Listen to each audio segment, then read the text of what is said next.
Cumprimento os irmãos com a paz do Senhor. Peço licença para tirar a máscara. E gostaria de inicialmente agradecer a Deus pela oportunidade de retornar aqui para nossa igreja sede. E também agradecer o convite que os irmãos fizeram. E dizer para os irmãos que nós estamos sempre à disposição. Precisando, nós estaremos aqui presentes para colaborar com os irmãos, para poder ajudá-los, né, nessa caminhada. Gostaria também de apresentar os irmãos da C23 que vieram conosco. Agradecer a presença do irmão Zezinho, cantor lá da igreja. No final, se for possível, se o irmão Zezinho tiver algum hino preparado, vai ficar à disposição. Nosso irmão Juraci, também de longa data. Irmão Ailton, que é irmão do pastor Toninho. A irmã Fátima, né, aceitaram aí o nosso convite. Eu não convidei o irmão Ailton, ontem eu não consegui falar com o irmão. Mas eu agradeço a presença de quem conseguiu estar aqui. A nossa escola dominical também está acontecendo nesse horário, né? Lá quem está lecionando hoje é o presbítero Vanderlei. Então não foi possível trazer a igreja, né? Cada congregação tem o seu roteiro também. Mas nós estamos aqui auxiliando, tá? Lá na C23 eu sou o vice-pastor da igreja, colaboro lá também, junto com o pastor Antônio, e os outros vice-pastores, que é o pastor Sandro e o presbítero Celso Farias, né? Então, a gente sempre está à disposição. Caso um dia a gente não possa estar aqui, tem o pastor Sandro Mauro, também já é conhecido, tem o presbítero Celso, todos eles estão à disposição para ajudar os irmãos naquilo que for possível, naquilo que a gente dá conta de colaborar também. Tá bom? Bom, a lição de hoje trata de um tema que a gente precisa ter uma delicadeza para falar, né? A gente tem que tomar cuidado com as palavras que fala para não criar uma situação que provoque aí uma ofensa para alguma autoridade ou provoque uma ofensa para alguma pessoa. A Bíblia sempre orientou o cristão a ter tato na hora de conversar com as pessoas, na hora de falar. Mas o ser humano, ele tem uma personalidade muito forte. E Deus sabe disso, né? Tanto é que, em todos os momentos, Deus sempre nos trata como filhos. E Ele é sempre o nosso Pai. E nós sabemos como é o relacionamento de pai com filho. É um relacionamento que precisa ser realmente paternal, de quem tem preocupação. Então, Deus, em muitos momentos, Ele nos segura, Ele não solta. E a gente acha ruim quando isso acontece. E o ser humano, talvez por ter uma capacidade mental limitada, ele quer acreditar que as respostas de Deus sempre são sim. Mas Deus tem formas diferentes de falar com o ser humano. Ele pode dizer sim, ele pode dizer não, e ele pode dizer espera um pouco. É do jeito dele que as coisas ocorrem, não é do nosso jeito. E isso ele estabeleceu lá na eternidade. Mas quando o homem caiu, quando o pecado entrou, nós perdemos essa referência. E aí o homem criou uma crise de emoções. Aí o homem, quando a gente diz o homem, é o ser humano, né? O homem é uma mulher. Ele bate no peito e em muitas ocasiões ele fala, é do meu jeito. É aí que está o problema. Nós perdemos essa referência lá da eternidade. E essa referência é para todas as situações na vida. É algo absoluto, não é relativo. Porque a relatividade é tratada em várias áreas do conhecimento. E aí a gente precisa, dentro dessa lição, começar a separar conhecimentos. De um lado, o conhecimento humano e do outro lado, o conhecimento de Deus. Porque são coisas diferentes. É isso que cria o choque para a humanidade da queda, né, quando surgiu ali o pecado, até os dias de hoje. A humanidade não consegue mais retornar àquele sentido original. tem muita dificuldade. Até mesmo aqueles que são convertidos a Cristo, como nós. Nós temos esse aspecto de ser resistente àquilo que Deus já determinou para nós. Nós temos muito receio disso. E esses receios geram essas crises. E o interessante da lição de hoje, o interessante também da revista inteira, é que ela trata de temas muito humanos. E aí é importante, de vez em quando é possível, né, a gente trazer para a igreja profissionais para tratar desses temas voltados para esse aspecto humano. Às vezes é possível você trazer um psicólogo, e ele vai trazer um conhecimento humanista, mas às vezes não traz um conhecimento pastoral. É preciso identificar essa diferença. Às vezes a gente consegue trazer um médico ou uma médica e um assistente social, a gente põe eles aqui sentado e começa a conversar com a igreja. E eles trazem um conhecimento humanista, mas não trazem um conhecimento pastoral, porque são conhecimentos diferentes. O conhecimento pastoral, ele é chamado de neutético, e é só o pastor quem tem a capacidade de falar, mais ninguém. Como assim? Mas foi assim que Deus estabeleceu. Ele criou ofícios na igreja, e um desses ofícios é a função pastoral. E essa função pastoral não pode ser delegada para ninguém. O que é delegar? Passar para outra pessoa fazer. Por quê? Porque do pastor será cobrado o que as almas fizeram. E quem são essas almas? Os membros da igreja. A função pastoral é uma função de responsabilidade tão séria e tão pesada, que se a pessoa, no sentimento humano, conseguisse raciocinar, ele não aceitaria. Eu não quero. Mas a partir do momento em que ele assume uma função pastoral, a cobrança será para ele, dos problemas que a igreja gerou. Portanto, cabe a cada pastor tomar muito cuidado na hora que fala, na hora que age, na hora que conduz, na hora que conversa, porque os seus atos refletem exemplos. E isso será cobrado do Criador, não será cobrado de anjos, será do próprio Deus. Ele vai olhar diante dos seus olhos e vai te cobrar, pastor. É uma função que essa lição traz para nós hoje. Aliás, toda a revista traz isso, muito pontual em cada lição, não é? Só que a lição de hoje, se você observar, ela traz algo mais restrito. Traz aí o perigo da crise emocional por exercício do poder.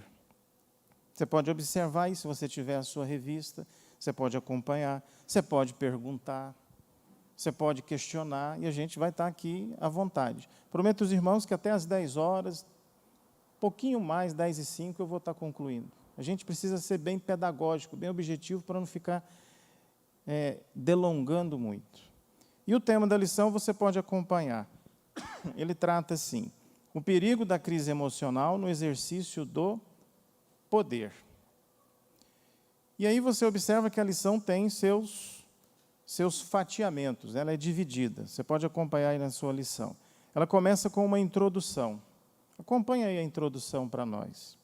A introdução diz assim, o escritor da revista: nesta lição abordaremos sobre a crise emocional gerada no exercício do poder. É preciso cuidado com as constantes investidas do maligno, atenção com a saúde emocional e um viver guiado pelo Espírito Santo em todo o tempo. A introdução, então, é uma parte pequenininha do assunto que ele quer abordar. E ele chama a atenção do estudioso para que ele tome cuidado em todo o tempo, em todos os momentos da sua vida. Na família, no trabalho, na igreja, na escola, na universidade, entre os vizinhos, em todo momento. Você precisa ficar atento àquilo que você está falando, agindo, expondo, demonstrando para as pessoas. As pessoas nos observam, as pessoas nos analisam. O seu vizinho observa o seu comportamento.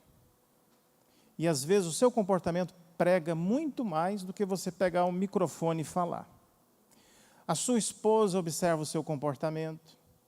Os seus filhos são pequenininhos e eles observam o jeito como você trata a sua esposa. E ele vai querer repetir. A igreja observa o seu trato com os irmãos. E aí sucessivamente. Na universidade a coisa é do mesmo jeito.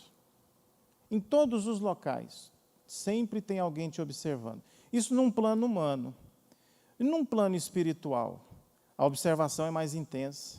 O mundo está cheio de espíritos, voando por aí, de um lado e para o outro. E eu não sou espírita para dizer isso, não. Nós não somos. Aliás, nós não precisamos, mas nós acreditamos que esses espíritos existem. São bons ou são maus, mas eles estão por aí, andando de um lado e para o outro, pegando um, oprimindo o outro, ofendendo uma família, ou às vezes intercedendo por alguém. Como diz lá o livro de Jó, capítulo 33, naquele diálogo que aquele jovem chamado Eliú, que não era amigo de Jó. Se você pegar o texto, você observa que Jó tinha 3 amigos, não 4. Mas aparece um quarto lá, de repente, um jovem chamado Eliú. E aí, a gente não quer mudar a Bíblia. A Bíblia diz, livro de Jó, mas o ensinamento é de Eliú, não é de Jó. Foi Eliú que ensinou, não foi Jó. Jó ouviu e depois abaixou a cabeça e compreendeu.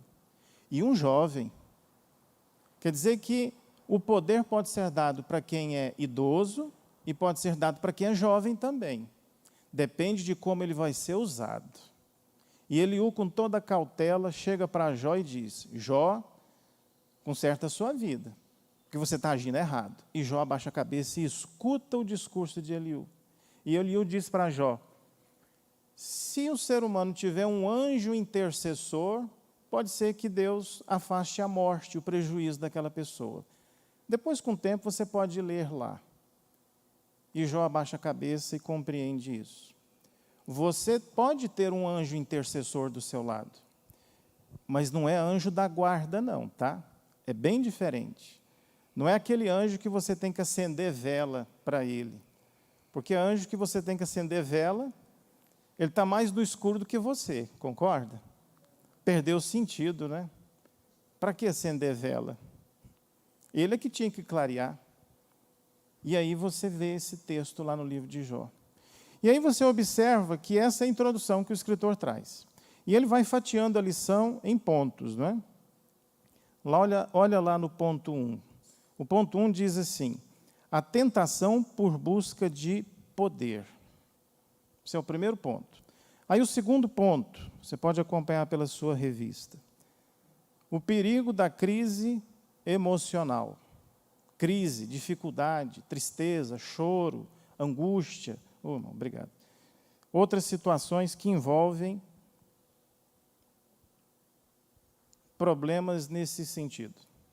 Frustrações. O ser humano se sente frustrado com muito que faz, mas planeja muito, vive um pensamento muito acelerado e não pergunta para Deus qual é o plano de Deus para a vida dele. Faz os planos sem consultar a Deus. Isso não é de hoje, isso vem de longa data. Porque as pessoas tendem a acreditar que Deus não conversa com elas, que Deus não escuta elas. E Deus está do seu lado, mas Ele quer conversar com você. E conversa é diálogo, não é monólogo. Monólogo é você falar sozinho. Diálogo, as ferramentas estão aí, é do jeito como nós usamos elas. Esse é o pensamento que é consolidado na filosofia, no bacharelado em filosofia, lá no mestrado, lá no doutorado. Então, esse pensamento desse inglês já está ultrapassado nisso aí. Mas aí você observa agora e vem para o lado bíblico, onde entra a figura do pastor, onde entra a figura do aconselhamento pastoral. E o pastor dentro da igreja, ele tem essa responsabilidade de olhar para as pessoas, ver o que está acontecendo, e pegar aquelas pessoas e ir colocando elas no caminho mais adequado. Tem gente que vai escutar, mas tem gente que vai virar as costas. Tem gente que vai abaixar a cabeça.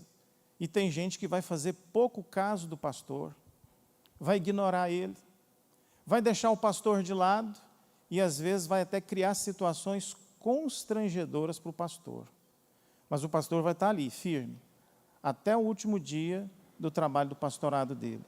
Porque o pastor sincero sabe que um dia ele vai prestar contas diante de Deus do que ele fez. E ele vai estar ali firme naquela proposta. E o pastor, em muitos momentos, vai observar e vai levar para a igreja o ponto 1 da lição, que diz assim: a tentação por busca de poder.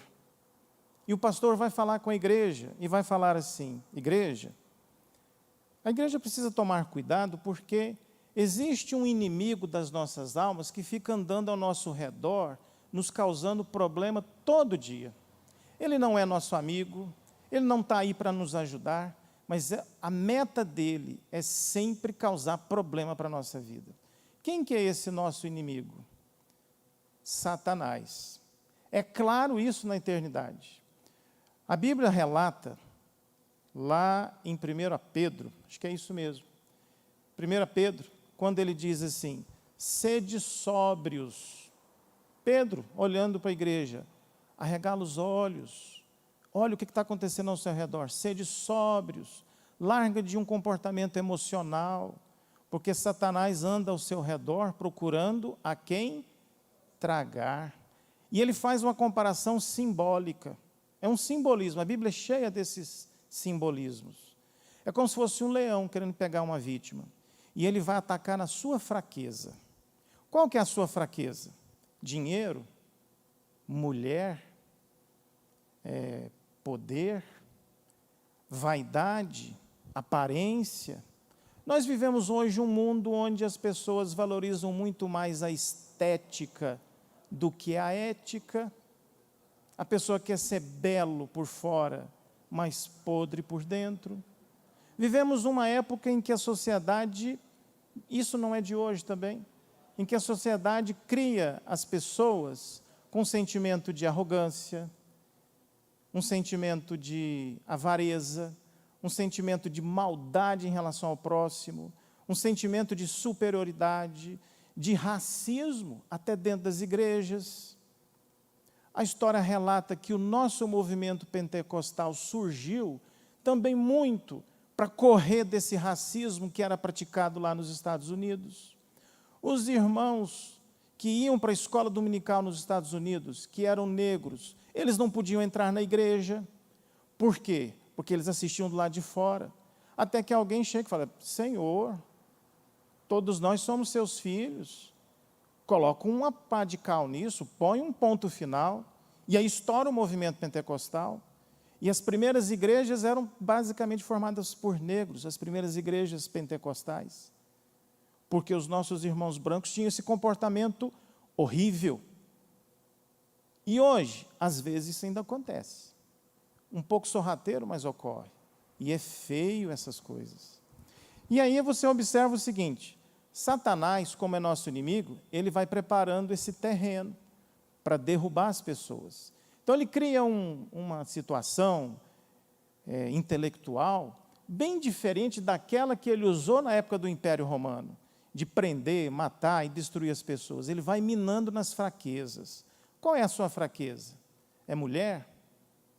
Tem homem que não consegue ficar com uma mulher só, dá muito trabalho, ele resolve ter 2 ou 3, achando que vai resolver o problema da vida dele. E ele mina até os poderes de um país. Nós estamos agora prestes a ver um julgamento lá em Brasília, talvez a próxima semana ou na outra, onde a bigamia vai ser reconhecida no Brasil. Isso vai causar um choque grande para as mulheres. Para alguns homens, vai ser uma farra danada. Acompanha pela imprensa, isso vai ser noticiado. Está faltando um voto de um daqueles juízes para definir isso. Onde estão os valores que a Bíblia definiu sobre a família? eles começam a ser minados devagarzinho. E assim o Satanás vai utilizando outras estratégias. Vai trabalhando a questão do dinheiro, vai trabalhando a questão da política. Poder pode ser trabalhado em várias vertentes. Existe o poder na política, existe o poder na família, existe o poder na igreja. E isso seduz as pessoas querem aquela fraqueza ficar mais latente. Mas a Bíblia não mostra que nós, na origem, fomos criados para esse tipo de comportamento. O crente foi criado para obedecer a Deus em todas as situações, mas a gente é resistente com isso. Alguém quer fazer pergunta? Pastor Juvenil. O Papa agora, recentemente, ele liberou o casamento de homem com homem, considerado como família. E hoje é o que manda mundialmente, está até no meio dos comunistas, é ele. E ele liberou, que ele considerou como família. Casamento de homem com homem, mulher com mulher, ele considerou agora recentemente. Essas são as situações humanas, isso é o humanismo. Isso se consolida aí fora. E se defende na seguinte ideia, são os chamados direitos civis. De fato,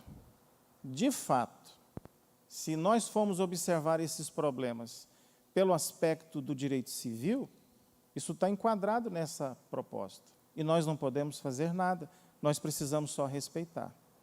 Mas quando a gente vem para dentro do aconselhamento bíblico, aqui está dentro do templo, não, aqui dentro do templo é diferente. Aqui é distinto isso. É crente quem quer ser crente. Ninguém é obrigado a ser crente. Mas se você veio para a igreja, você tem que respeitar os valores que a Bíblia definiu para nós. Você não é obrigado a estar aqui hoje de manhã, não. Se quiser ir embora, pode ir, à vontade. Mas se veio, é porque você acredita no que a Bíblia definiu para você na sua vida.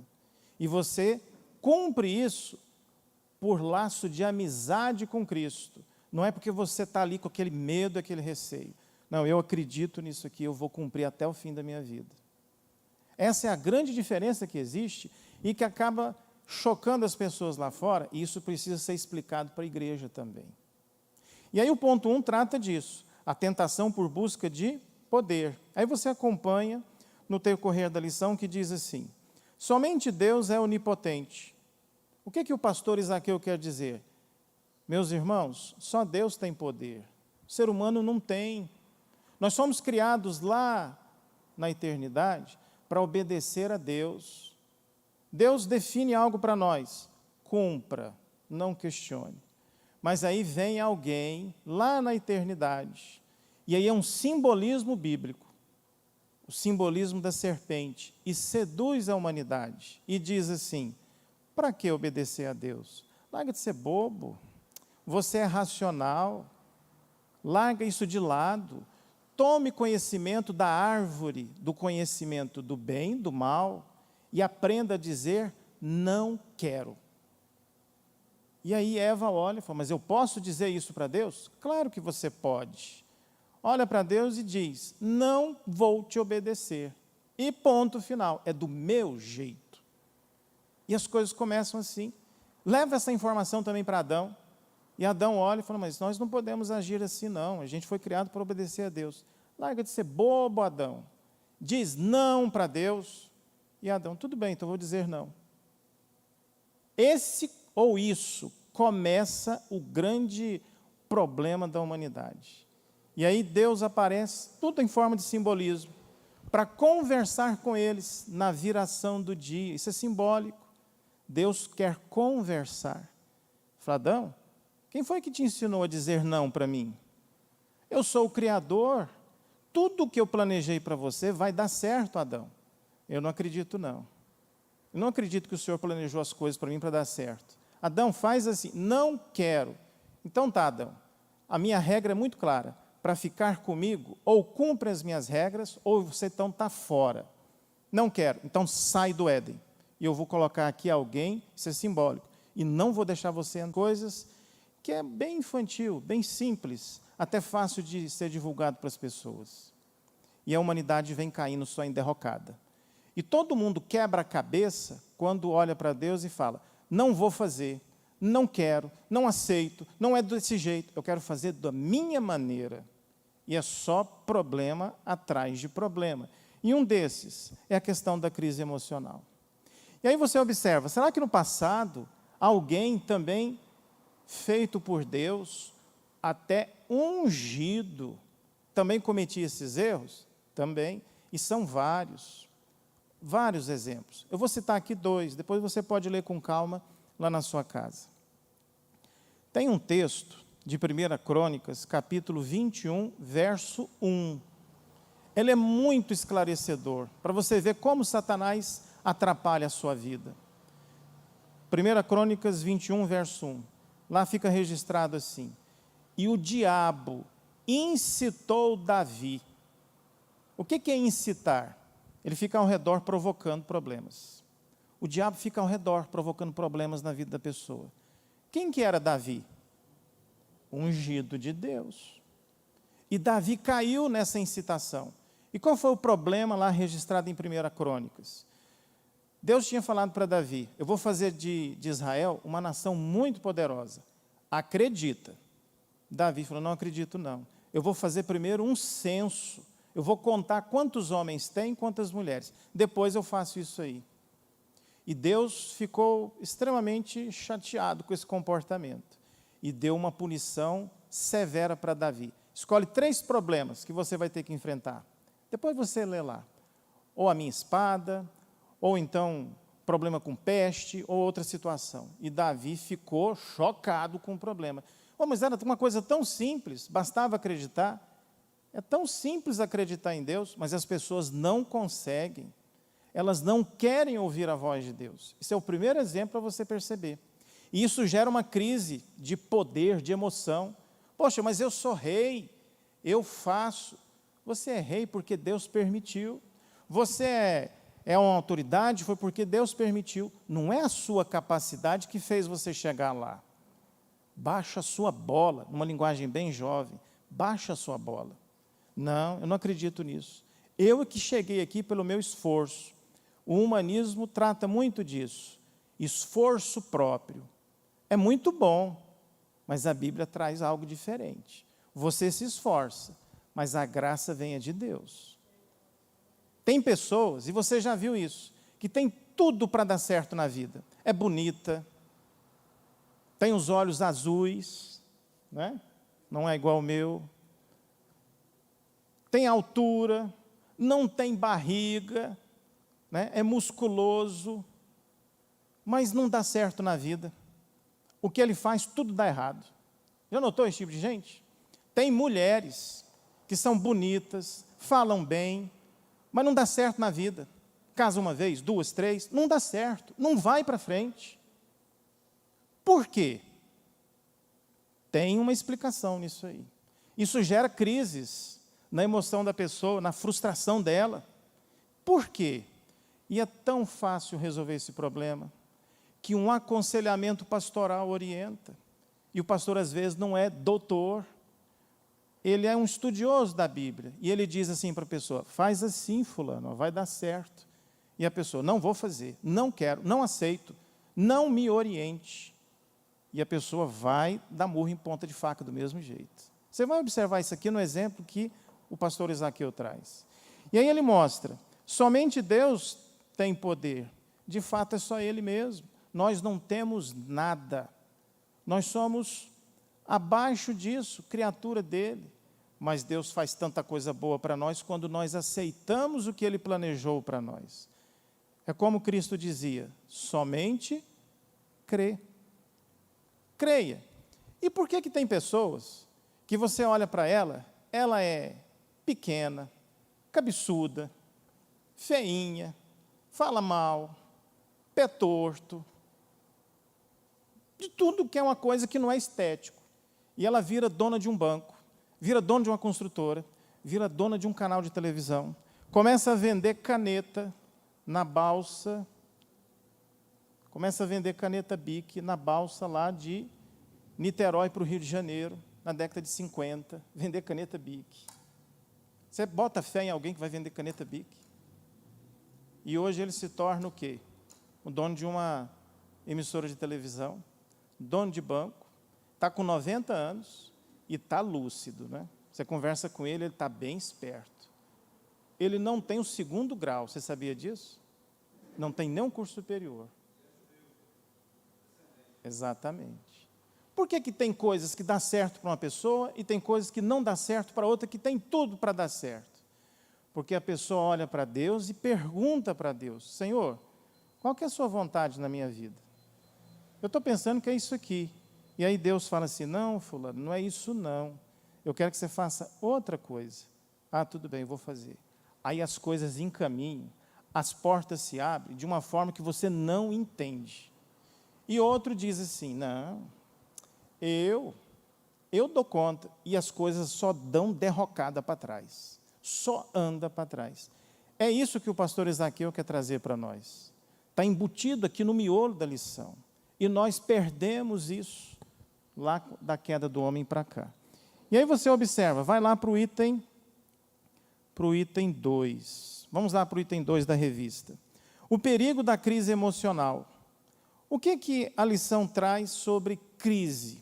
Crise é dificuldade, problema, choro, isolamento, afastamento das pessoas, frustração, aquele sentimento ruim aqui dentro do coração da pessoa. As crises ocorrem na família, no emprego, na igreja, entre os vizinhos, perda de amigos, dificuldades das mais variadas. E o pastor traz aqui, o perigo da crise emocional, síndrome em torno das lideranças. É aquele exemplo que eu citei no começo. A pessoa tem tudo para dar certo, mas dá tudo errado na vida dela. Olha o exemplo que ele traz aqui, o caso do rei Saul. Quem era Saul? Pela história lá de Israel. Um sujeito alto, musculoso, bonito, falava bem. A Bíblia relata que o andar dele era diferente, né? Andar de rei. Tem pessoas que andam desajeitado, já viu? A pessoa anda assim, desajeitado, arrastando o pé, né? Aquela coisa, não penteia o cabelo, não escova o dente, não toma banho, né? E acha que está abafando. Mas Saul não, era um sujeito estético, bonitão, camarada que chamava a atenção. E Deus ungiu como rei. Aí você pensa, por que deu errado? O pastor aqui retrata. No começo, as coisas iam muito bem. As coisas iam encaminhando. Mas aí, de repente, aquele sentimento de altivez toma conta. E a pessoa se afasta. E aí o rei, que tem aquele poder absoluto, total naquela época, olha para os sacerdotes daquela época equivalem aos pastores de hoje. E fala assim, pode deixar que eu também vou resolver os problemas aí da congregação. E Saul chega e começa a fazer o papel de um pastor.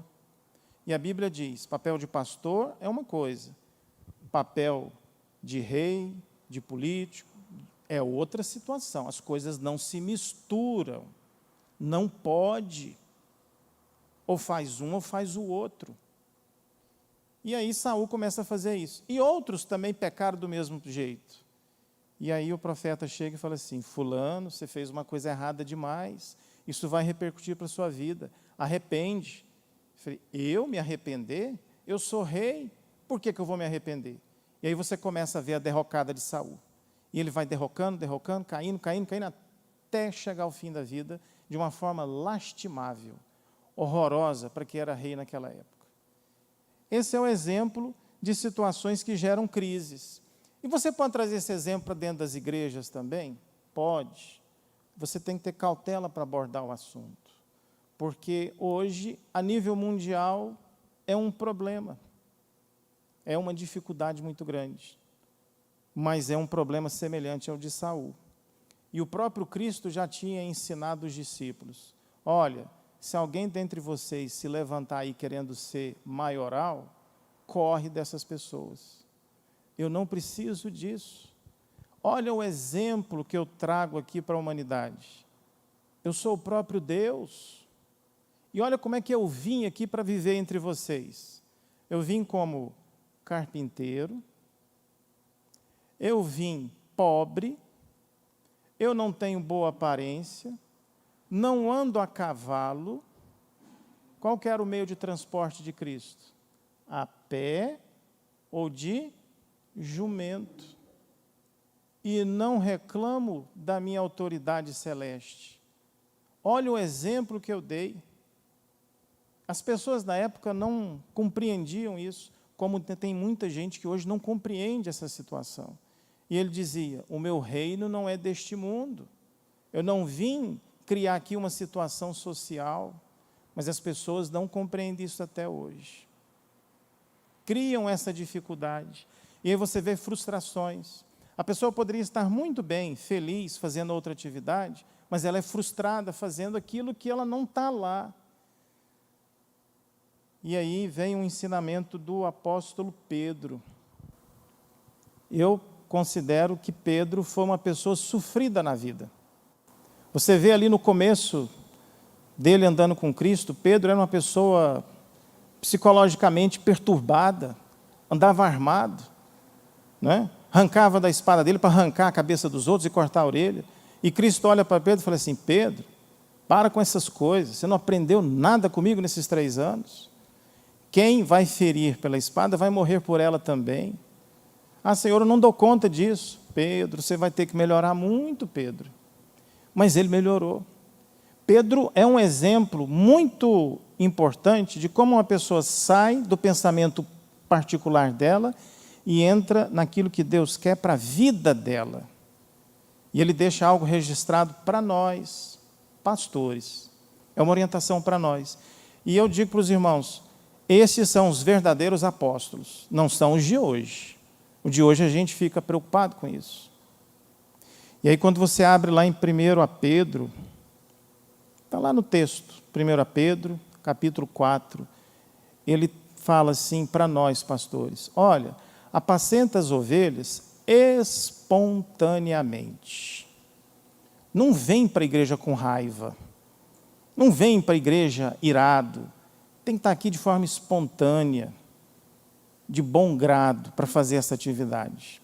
Não vem com torpe ganância, querendo enriquecer. Não é para isso que eu te chamei. Mas o Senhor me chamou para quê? Eu te chamei para você guiar essas pessoas. Mas eu vou passar dificuldade. Não vai, não. Aqueles a quem eu enviei não vão passar esses problemas. Mas se por um acaso passar, qual a dificuldade? Daniel não passou esses problemas? Vocês viram aqui no trimestre passado o problema da vida de Daniel. É triste de relatar. Será que outros profetas não passaram? Passaram. Se tiver que passar por problemas, enfrente. Nós não estamos enfrentando isso hoje, esse vírus que está esparramado no mundo? Estamos. Alguns morreram, outros pegaram a doença, conseguiram sobreviver e estão aqui. Enfrenta. Nós não somos chamados de forma simbólica pela Bíblia de soldados de Cristo? Eu não sei se alguém aqui teve preparação militar, mas como é que é o preparamento de um militar lá no quartel? É comendo bolacha recheada todo dia? Tomando suquinho? Não, não é assim. Por quê? Porque o comandante sabe que se o militar não for bem forjado, na hora da guerra ele morre. A mesma coisa é Deus. Se Deus permite que você passe uma dificuldade, pode ter certeza que Ele está te preparando para enfrentar uma guerra. Virá coisa pior. Mas você vai ter que estar forte para poder enfrentar. Porque Ele não quer soldado fraco. Ele quer gente robusta. Igual Josué e Caleb. Foram lá na terra, olharam, e foram os dois que retornaram e disseram, nós vamos entrar e vamos botar para quebrar. Aí os outros falaram assim, eu não dou conta não. E Josué olhou, falei, eu vou entrar e vou botar para quebrar. E você sabe da história de Josué. Eram poucos. Você sabe da história de Gideão. Pouco também. Então, é uma dificuldade? É. Aí você pensa assim, poxa, mas o Aurélio está sendo masoquista. Não, eu não gosto de dor, não. mas a gente precisa entender e avaliar o problema da dificuldade, porque algo virá pior, e aí você vai estar mais forte para poder enfrentar. É assim que as coisas funcionam, dentro do exemplo que a Bíblia traz. E aí vai para o item 3, para finalizar. O item 3 diz assim: a crise emocional e a inversão de valores. A gente já está concluindo. Aí você se pergunta: Aurélio, que valor que é esse que eu tenho que ter como crente? Porque na vida humana, o valor que a gente leva em consideração é levantar 4 horas da manhã e dormir 1 hora da manhã, é trabalhar de domingo a domingo, é ser esperto, eu tenho que levar vantagem em tudo. Ah, eu casei agora, daqui a 20 anos eu troco de mulher. Ah, que bobagem, vou aproveitar a minha vida, né? Ah, eu vou trocar de carro, né? Eu sou um sujeito casado, eu tenho aí 4 filhos, eu vou comprar uma Ferrari, e você está precisando de uma perua para poder andar com os meninos, né? Não é uma Ferrari. Ah, eu sou um homem casado, mas eu quero viver uma vida de solteiro.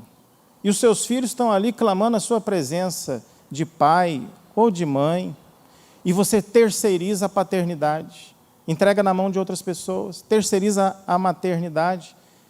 Pai é um só na vida, não é assim que a gente escuta?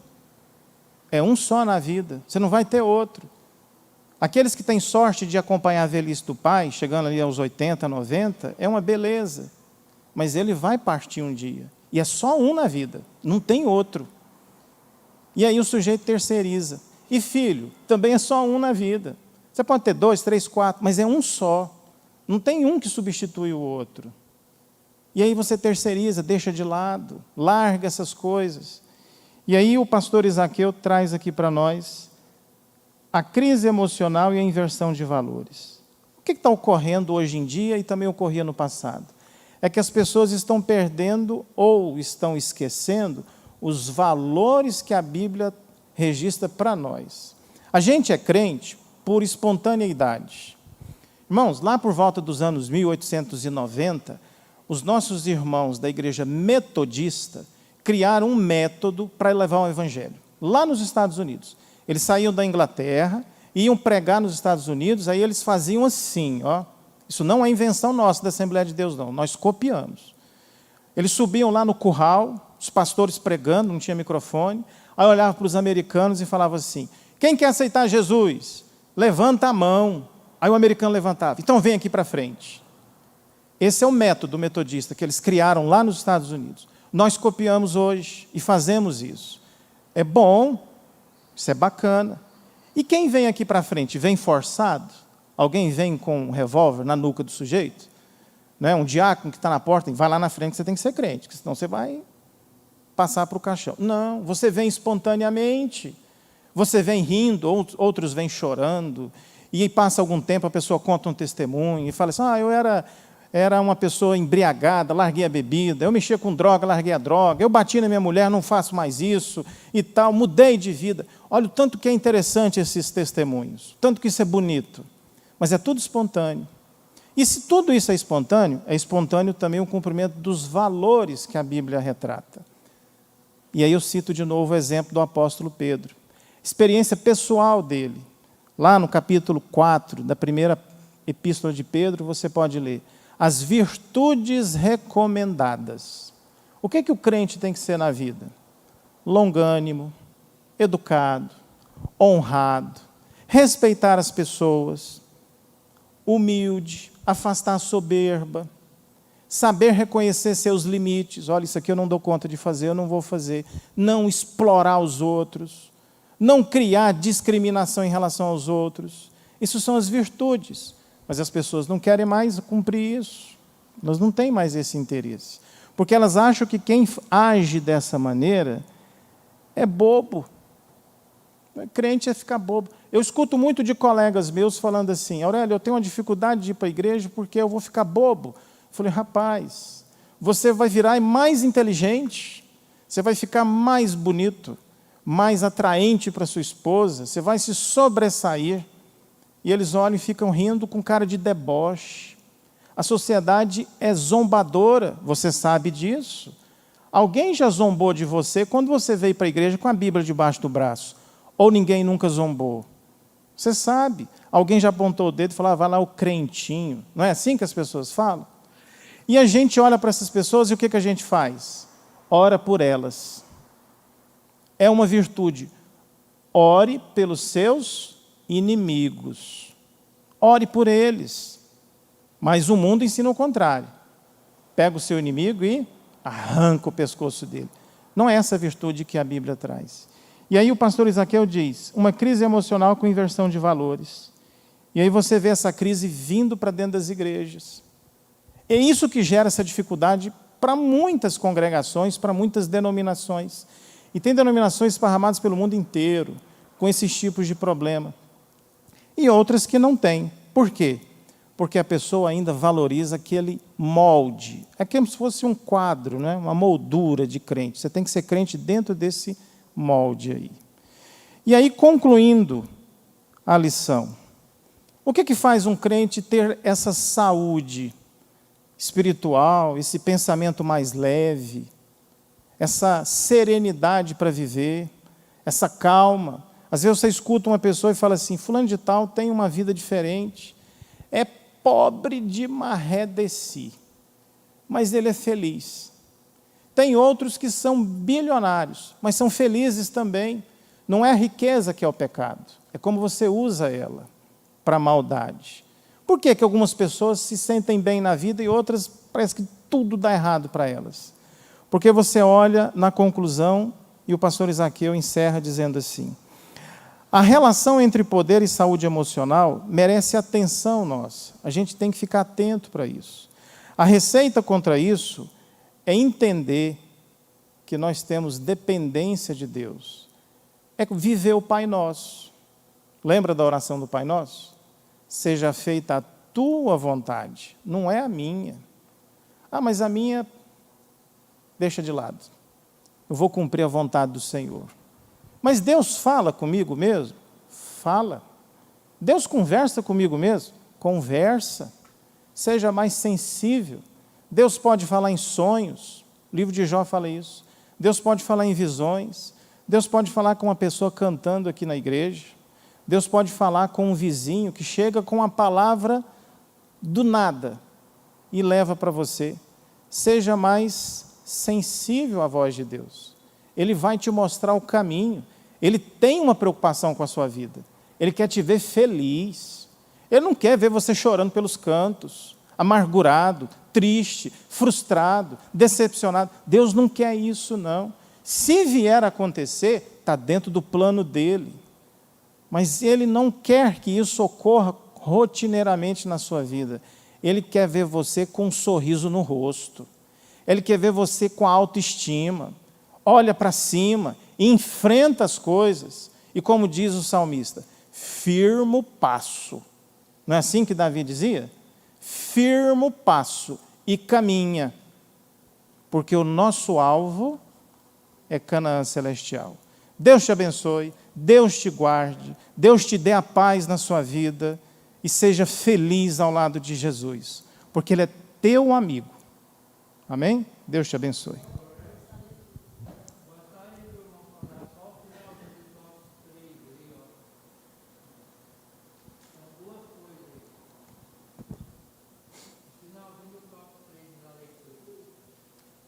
Tópico 3.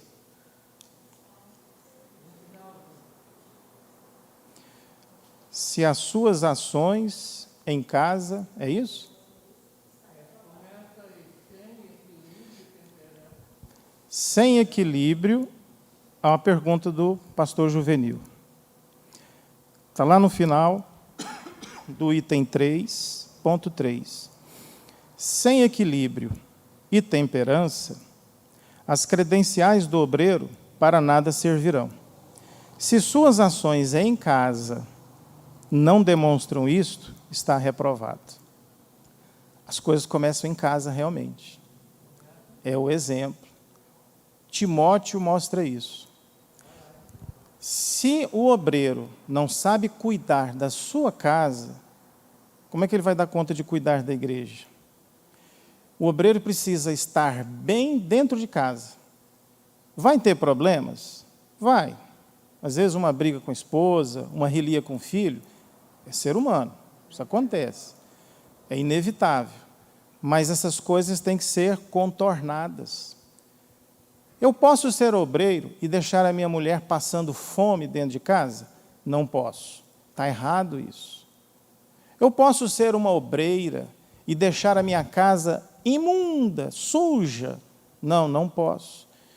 Porque muitas pessoas confundem aquela mensagem de Marta e Maria e criam uma interpretação errada daquilo ali. Eu escutei muitas mulheres, muitas obreiras ensinando errado aquilo ali. E aí você pensa, qual é o ensinamento correto? É muito simples, a Bíblia é muito simples. Nós é que inventamos dificuldades.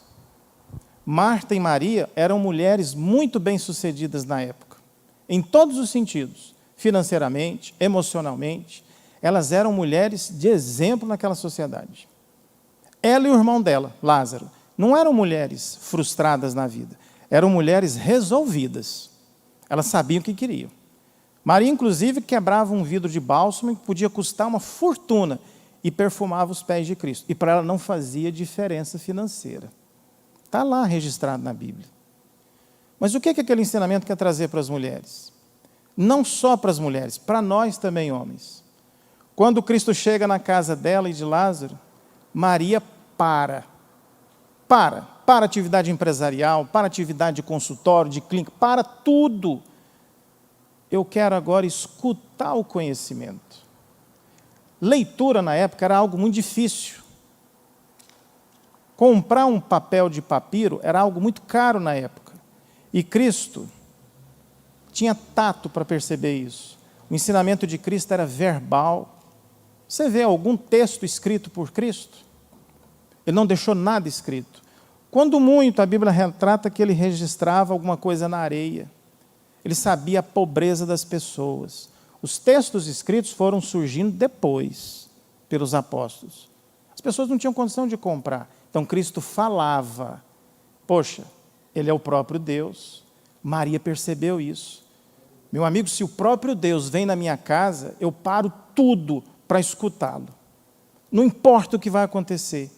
É isso. Às vezes, na nossa vida, nós temos tempo para tanta coisa, para trabalhar, 14, 15, 20 horas, para viajar, para fazer tudo. Mas na hora de ler a Bíblia, nós não temos tempo. Nós temos tempo para ler toda a literatura, mas para a hora de adquirir conhecimento, não tenho tempo. E Maria ensina, para. E Marta, a outra, fica na situação oposta. E chega para Cristo e fala assim, Cristo, olha aí as atividades, vamos cuidar das coisas e tal, põe a vida para correr e tal. E Cristo fala assim, Marta, para um pouquinho. A vida não é feita só desse trabalho, não. Breca a sua vida. Eu estou aqui enquanto vocês, aqui eu estou vivo aqui entre vocês, para me escutar. Depois volta para a sua atividade. Esse é o ensinamento. Muita gente ensina aquilo ali errado, dizendo assim, larga a vida familiar, a pia cheia de louça, a família bagunçada, os filhos largados, e vai pregar o evangelho. A Bíblia não ensina isso, não. Nunca ensinou. É um ensinamento torto. E aí as mulheres terceirizam as maternidades, os homens também. O que o pastor Ezaqueu, diante da pergunta do pastor Juvenil, quer trazer para nós é isso. Equilíbrio das coisas, temperança. Vem fazer a obra de Deus, mas cuida da sua casa também. Porque se você não cuidar do seu marido, outra aparece e vai cuidar dele. E está assim de gente aí, ó. Se você não cuida da sua esposa, outro aparece e vai cuidar dela também. Está assim de gente por aí. Mas você sabe disso. Se você não cuida dos seus filhos, vem um pedófilo e pega. Abre o olho, acompanha o que está acontecendo. Isso é a moderação, isso é o equilíbrio. É a temperança, que o mundo hoje não valoriza tanto. O mundo hoje está descontrolado psicologicamente. As pessoas perderam o rumo daquilo que é o equilibrado para se viver. E os tempos de dores só estão começando. A tribulação ainda não é o predominante hoje. Você imagina quando isso começar a acontecer. O ser humano vai virar um animal nessa terra. E eu digo para os irmãos, nós da Assembleia de Deus, que acreditamos no arrebatamento pré-tribulação, porque eu digo para os irmãos, não é toda igreja que acredita nessa teoria, não. A igreja presbiteriana acredita diferente. Eles acreditam que o arrebatamento vai ocorrer depois. Tá? Se você for lá numa igreja presbiteriana, o ensinamento lá é outro. Nós aqui acreditamos que o arrebatamento vai ocorrer antes dessa tribulação. Nós, os batistas, Igreja Deus é Amor, Tabernáculo e outras igrejas, Metodista, mas tem outros que pensam diferente. E aí, pensando conforme os nossos irmãos lá do passado, Paulo Leivas Macalão, os que fundaram a Assembleia de Deus, eu não quero estar aqui, na hora que essa situação desmoronar nesse mundo, porque o ser humano vai virar um bicho, vai virar um animal. E eu quero estar longe disso aqui. Agora, quem ficar, enfrente a situação.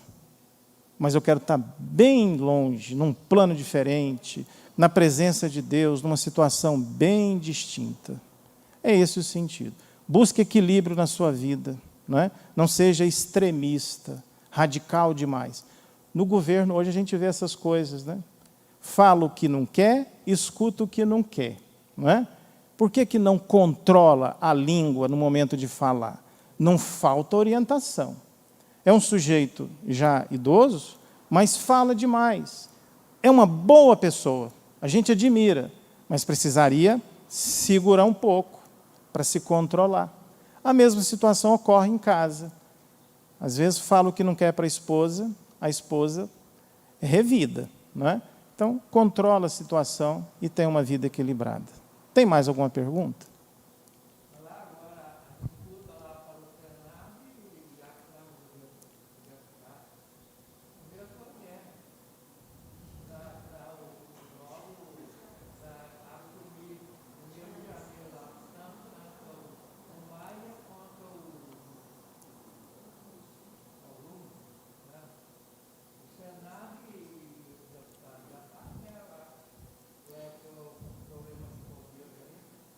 Exatamente. Irmãos, muito obrigado. Não é a forma como você enfrenta o problema, mas é a maneira como você reage diante dele. Você está enfrentando problema? Está com crise em casa? Peça a Deus para te dar a melhor forma de reagir ao problema. Aí as coisas se encaminham para você. Tá? Deus te abençoe, Deus te guarde. Ultrapassei o tempo, não gostaria.